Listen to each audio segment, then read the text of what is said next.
Hobgoblins 1 and 2 are examples of creature movies that are so bad that they're pretty funny. They, you know, if y'all follow along with the themes and stuff, they still have a reaction. I don't know that almost any of the horror films that I've seen could be seen as actually horror films. Some of them kind of startle, but like the guard said,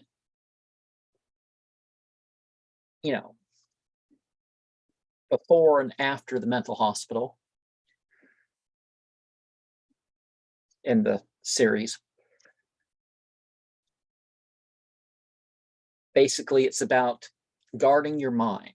And if you guard your mind, then, the stuff that's horror and scary and whatnot to other people and the ability of things to control you, well, that's not really going to be so much the factor, is it?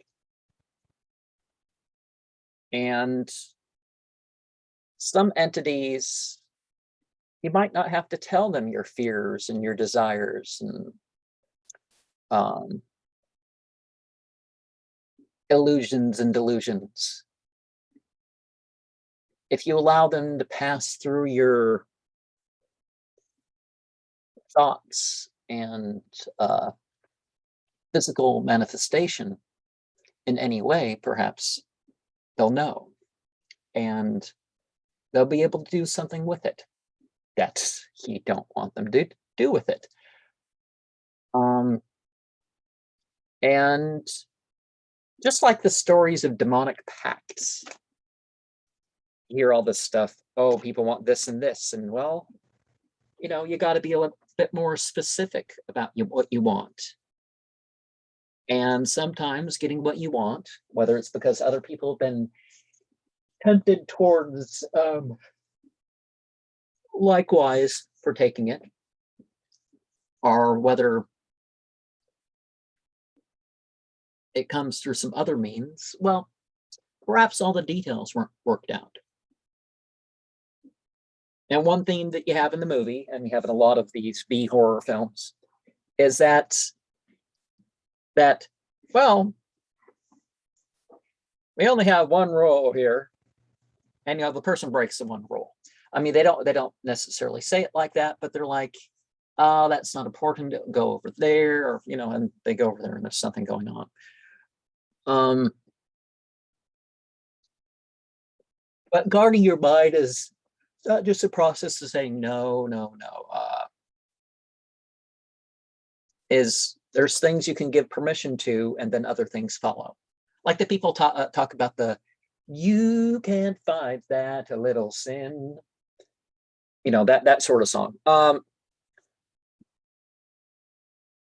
Once you open some of the doors, other things come in. And how many of the doors can you open before you're at a point where, but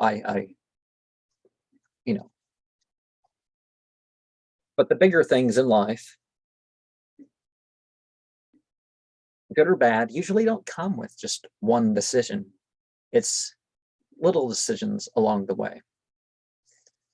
In movie 2,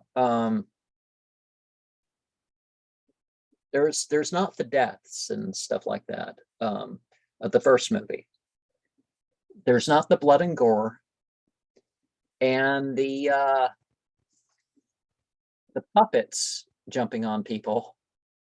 It's a lot more obvious. I mean, in real life, something like a little bobcat or something like that, just like the size of, a typical dog, not one of the bigger breeds of dogs or something, can really mess up a person. So if you had something the size of a large cat, a large house cat, that is, jump on you, it would be a significant threat, particularly with the claws and teeth that are shown of these creatures. But just like in real life, well, I mean, just like in real spiritual encounters, sometimes entities will take on forms to have their effect on people, and sometimes other predators will seem a lot more fierce to be able to coerce their way when they may not have been able to force their way to get to take and whatever. But having a group of characters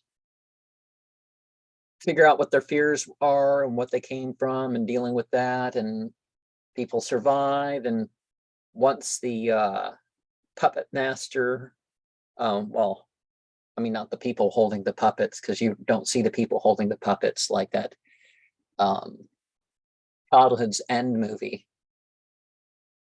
You don't see the people holding up the guy. Whenever that guy is standing in his big red costume, he's being held up, and you don't see that in the movie. And it really kind of, some of these things, you're glad that you see the movie before you see the other stuff. People said that if you watch Hobgoblins 2, you won't appreciate 1 as much. I kind of disagree. I would say I appreciate 2 more after seeing 1, but 2 has, its strengths, you could say. And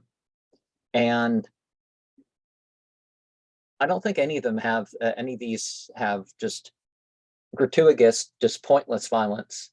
It all seemed to be pointful. They were able to indicate that people had desires and stuff without actually having nudity, which was, that's makes sense too. And the end question, is it really better to have survived? Well, it depends on what choices you're going to make with what you have left, right?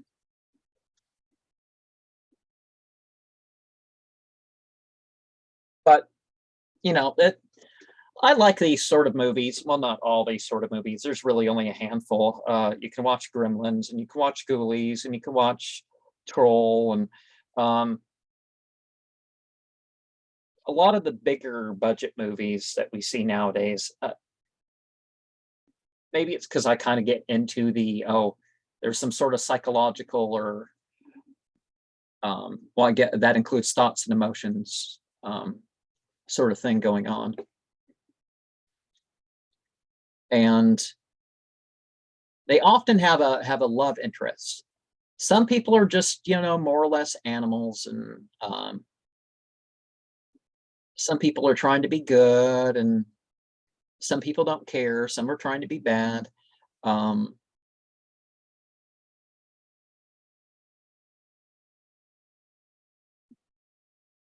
Who loves you? Who should